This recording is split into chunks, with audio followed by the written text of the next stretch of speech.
L'objectif premier de cette réunion était de présenter l'outil Déclaloc aux hébergeurs de la commune de Sainte-Anne. Parce qu'il faut savoir que la commune de Sainte-Anne a institué la procédure d'enregistrement avec le numéro à 13 chiffres qui sera prochainement obligatoire sur toutes les plateformes des opérateurs numériques.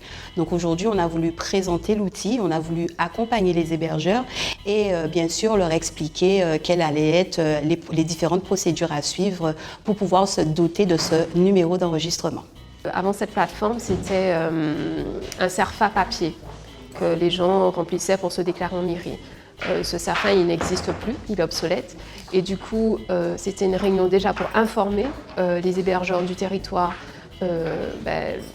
le relais, que la plateforme a pris le relais de ces CERFA.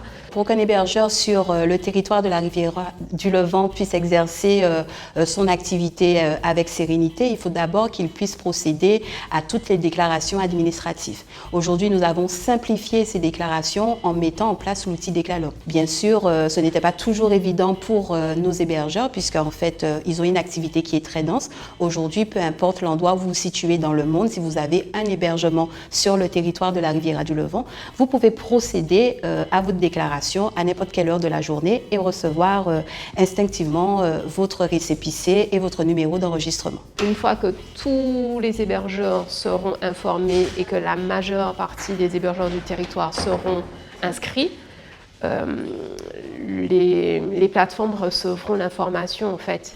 Et du coup, ils vont bloquer ceux qui ne le sont pas, ceux qui ne sont pas inscrits, qui ne pourront plus utiliser leur plateforme pour capter des touristes. Cela va nous permettre, en tout cas au niveau des opérateurs numériques, de mieux contrôler les collectes qui sont faites sur, j'ai envie de dire, les sites, en tout cas sur les annonces de nos hébergeurs.